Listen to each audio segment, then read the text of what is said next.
विद्यार्थी मित्रांनो नमस्कार. एलिमेंटरी आणि इंटरमिजिएटच्या चित्रकला परीक्षेच्या संदर्भाने आपण काही व्हिडिओ या विजय गवळी आर्ट्स यूट्यूब चॅनलच्या माध्यमातून पाहतो आहोत, शिकत आहोत. मी यापूर्वीचे काही वस्तुचित्र या चॅनलवर अपलोड केलेले आहेत. आज ज्या मानवनिर्मित वस्तू आणि निसर्गनिर्मित वस्तूंच्या संचाची मांडणी एलिमेंटरी आणि इंटरमिजिएटच्या स्थिर आणि वस्तुचित्रामध्ये केली जाते, त्यामध्ये आपण बकेट, मग इत्यादी काही वस्तू वेगवेगळ्या आकारात, वेगवेगळ्या रंगात आणि वेगवेगळ्या डायरेक्शनमध्ये बघितलेल्या आहेत. आज मी तुम्हाला निसर्गनिर्मित दोन वस्तू म्हणजे एक सफरचंद, एक केळी, जी की प्लेटमध्ये ठेवलेली असेल, असं एक रेखाटन आणि रंगकाम तुम्हाला शिकवणार आहे. त्याच्या अगोदरचा आता हा जो आहे तो पार्ट 1 असेल रेखाटनाचा आणि पार्ट 2 असेल रंगकामाचा. तुम्ही जर या चॅनलला आणखी सबस्क्राईब केलेलं नसेल तर ते करून घ्या, जेणेकरून की तुम्हाला परीक्षेमध्ये जास्तीत जास्त गुण मिळवण्यासाठी जितक्या सरावाची गरज आहे तो सराव करण्यासाठीचं एक छानसं वातावरण तुम्हाला या चॅनलच्या माध्यमातून निर्माण केलेलं असेल. बघा, आता या ठिकाणी हा जो कागदाचा आकार आहे, या कागदाच्या आकारामध्ये इथे बकेट, इकडे मग किंवा इकडे एखादी वस्तू, एखादं फळ, हे एलिमेंटरीमधली मांडणी झाली. इंटरमिजिएटमध्ये इथे बकेट किंवा मोठी सुरई किंवा फुलदाणी अशा वेगवेगळ्या आकाराच्या कोणत्या पण वस्तू तिथे येऊ शकतात. 1, 2 आणि आणखीन 1-2 वस्तू निसर्गनिर्मित, 1-2 वस्तू. तर त्या निसर्गनिर्मित ज्या वस्तू आहेत त्याचा सराव आपल्याला या ठिकाणी आज करायचा आहे. तर इथे मग फक्त त्याच वस्तू दाखवणार असल्यामुळे त्याचा आकार मी मोठा दाखवेल, म्हणजे त्याच्या शेड्स कशा आहेत, काय आहेत, तुम्हाला व्यवस्थित ते लक्षात येईल. इथे मला एक प्लेट काढायची आहे. आता इथे जेव्हा मी प्लेट काढतोय, ती प्लेट साधारण एवढी असणार असा मी विचार केलेला आहे. म्हणजे या फक्त तेवढंच काढतोय म्हणून पूर्ण चित्रामध्ये तेवढं नाही जमणार. पूर्ण चित्रामध्ये तुम्हाला फार फार तर एवढं काढावं लागेल, कारण इथे बकेट असेल आणि वेगवेगळ्या वस्तू असतील. बकेटच असेल असं नाही, पण वेगवेगळ्या वस्तू असतील. आपण फक्त फोकस करतोय आज 2 फळ आणि त्याखाली एक डिश, अशा पद्धतीचं रेखाटन आणि रंगकाम आपण करणार आहेत. हा रेखाटनाचा व्हिडिओ तुम्ही व्यवस्थित बघा. सगळ्यात अगोदर आपण नेहमीप्रमाणे काय करतो, तर जिथे गोल वस्तू आहे ती गोल काढण्यासाठी अगोदर आडवी रेष काढायची आहे. मी नेहमी सांगतो, आता इथे जर आडवी रेष काढायची असेल तर मला या रेषेपासून, म्हणजे हा जो काठ आहे कागदाचा, किंवा हा पकडूयात किंवा हा पकडूयात, इथून जेव्हा मी त्याला मोजतो तेव्हा इथूनही तेवढाच मोजायचा आणि आडवी रेष काढायची. तर मी असा विचार करतोय की इथे मला डिशचा सेंटर येणार, म्हणजे हा मधला भाग आहे डिशचा. मग मला माप घ्यायचं आहे. ते कसं घेतो असतो मी नेहमी, तुम्ही बघता, हे पहा, बोटाच्या आणि पेन्सिलच्या साह्याने मी या ठिकाणी हे माप घेत असतो. तेच माप डावीकडून उजवीकडून, आणि आता हे मी एकत्र करतोय.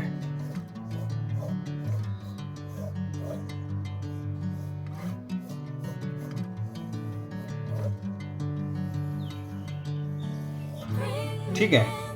आता इथे मला ती डिश संपवायची किंवा तिला थोडीशी अलीकडे घेतो. इथे संपवतो आणि ती एक इथे या बाजूला संपवतो. म्हणजे आपला डिशचा जो आकार आहे ना तो इतका आहे हे आता आपण कन्फर्म केलेला आहे. मग हा जो भाग आहे हा थोडासा जास्त असेल का, तर डोळ्याच्या लेवलच्या बरीच खाली ही डिश या ठिकाणी असणार आहे आणि त्याच्यात वस्तू पण आपल्याला दाखवायच्या आहे. बकेटच्या वेळेस मात्र आपण हे इतकं करत नाही. बकेटच्या वेळेस थोडंसंच करतो, कारण ती डोळ्याच्या लेवलच्या थोडीशी खाली असते आणि ही मात्र डिश जास्त खाली असणार. मग पुन्हा या बाजूनेही तेच. आता ही जी डिश मला काढायची आहे ती साधारणतः इतकं त्याचा अर्धा भाग असेल आणि परत तितकाच तो अर्धा भाग खाली असेल. अगोदर आपण याला पूर्ण करून घेऊयात. तुम्ही जर बकेटचं रेखाटन, मगचं रेखाटन व्यवस्थित पाहिलं असेल तर तुम्हाला नक्कीच कळेल की हे किती सोपं आहे आणि मी नेमकं तुम्हाला सांगतो काय आहे.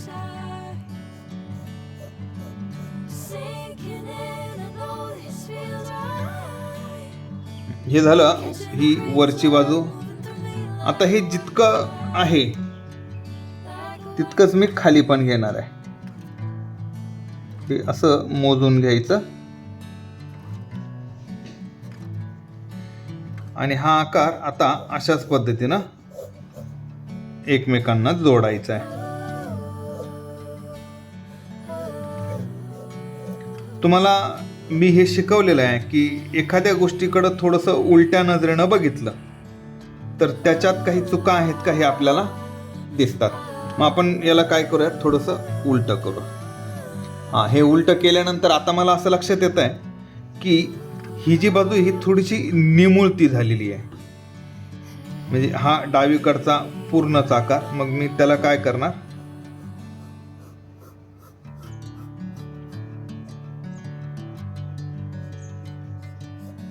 अशा पद्धतीने त्याला आपण करूयात. ठीक आहे. यानंतर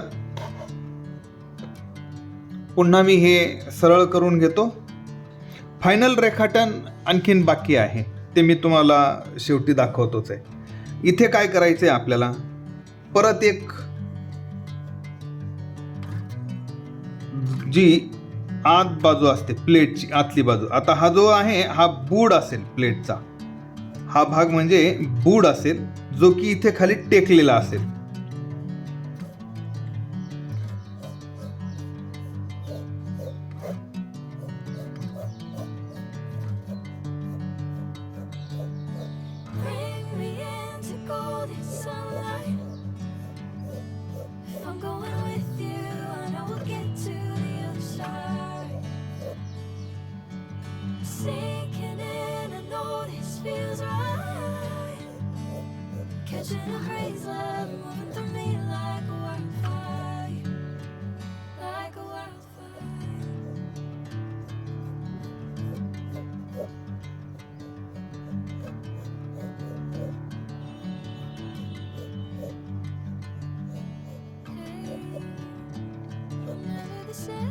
ही याची एकदम खालची बाजू झाली.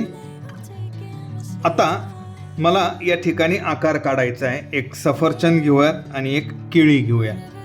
आता जेव्हा मी केळी आणि सफरचंदचा विचार करतो तेव्हा तुम्ही प्रत्यक्ष केळी आणि सफरचंद शेजारी ठेवून त्याचं निरीक्षण सुद्धा करू शकता.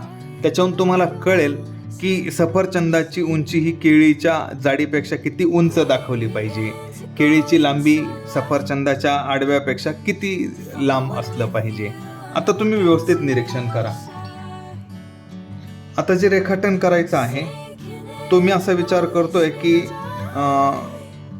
सफरचंद जे आहे ते मागच्या बाजूला ठेवू आणि केळी जी आहे ती थोडीशी आतल्या बाजूला घेऊ, अलीकडच्या बाजूला घेऊ. तर आता सफरचंदासाठीचा गोल मी या ठिकाणी तयार करतो. हे बूड आहे म्हणजे इथपर्यंत ती येईल असा विचार आपल्याला करायचा आहे.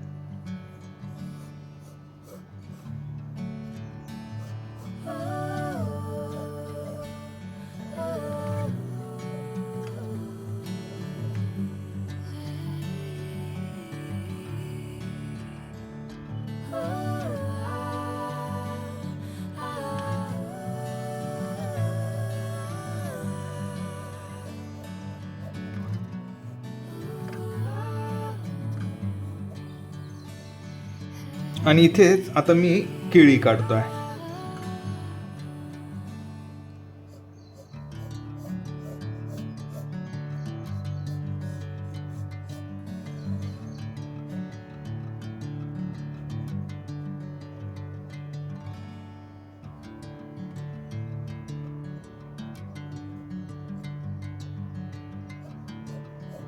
आपण 2 केळी आहेत असा विचार करतोय.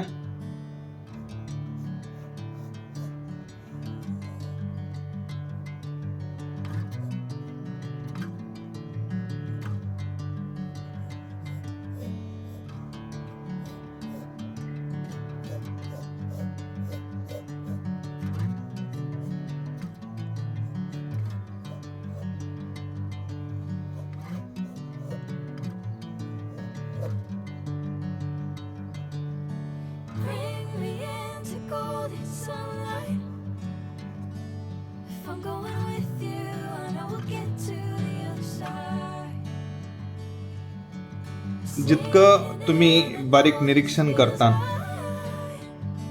तितकं तुम्हाला ते सोपं जाईल.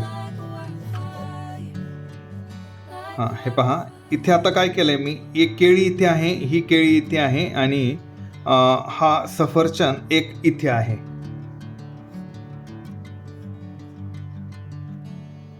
ठीक आहे. आता ही जी मागची बाजू आहे कोणती, या प्लेटची, आपण त्या बाजूला रब करून घेणार आहेत.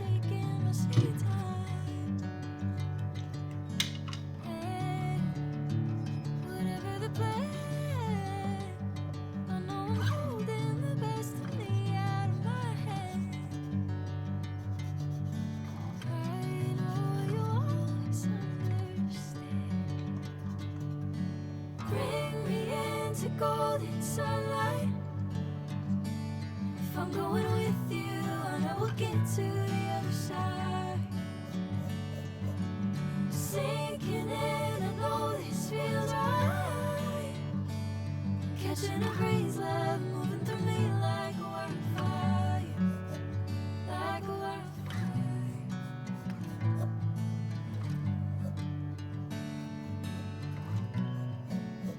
साधारणतः हे केळीचा हा आकार या ठिकाणी आपला पूर्ण झालेला आहे.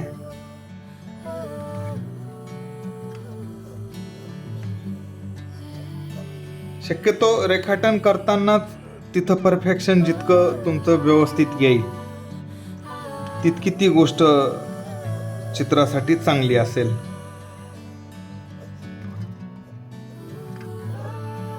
एक थोडीशी खोलगट प्लेट आहे म्हणून हा जो भाग आहे हा थोडासा खोल गेलेला आहे.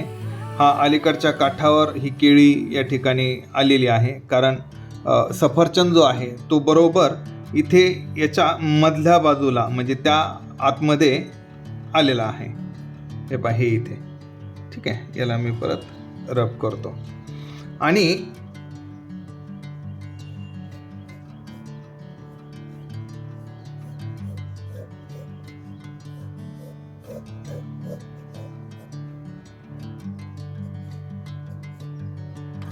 याचं रेखाटन करताना जितकं बारकाव्याने आणि चांगलं करता, म्हणजे चित्र अगोदरच रेखाटनातच जवळपास पूर्ण झालेलं दिसलं पाहिजे, व्यवस्थित वाटलं पाहिजे, म्हणजे रंगकामात त्याला फार बदल करण्याची गरज पडत नाही. आता इथे आपण काय करणार, हा झाला पार्ट 1. पार्ट 2 मध्ये याचं रंगकाम करताना शेडनुसार कसं करायचं, लाईट, मिडल, डार्क, केळीमध्ये वेगवेगळ्या छटा कशा तयार होतील, या सफरचंदमध्ये छटा कशा तयार होतील याचा आपण विचार करणार आहे. आणि मला वाटतं ह्या दोन वस्तू तुमच्या निसर्ग निर्मितीचं एकदा झालं की एलिमेंटरी आणि इंटरमिजिएटच्या दोनही म्हणजे स्थिर चित्र आणि वस्तुचित्राची जवळपास पूर्ण तयारी झालेली असेल. म्हणजे त्या विषयाची जी भीती आहे ती तुमच्या आता निघालीच पाहिजे. राहिला विषय मागच्या ड्रेपरीचा, म्हणजेच कपड्यांचा, मागे एक कपडा खाली एक कपडा, जो की फक्त इंटरमिजिएटला असतो, इंटरमिजिएटला नसतो, त्याचंही रेखाटन आणि रंगकाम मी तुम्हाला पुढे शिकवणारच आहे. म्हणून तुम्ही या चॅनलला विजय गवळी आर्ट्स या यूट्यूब चॅनलला सबस्क्राईब करून ठेवा आणि पुढच्या येणाऱ्या व्हिडिओचे नोटिफिकेशन सगळ्यात अगोदर मिळवा. थँक्यू.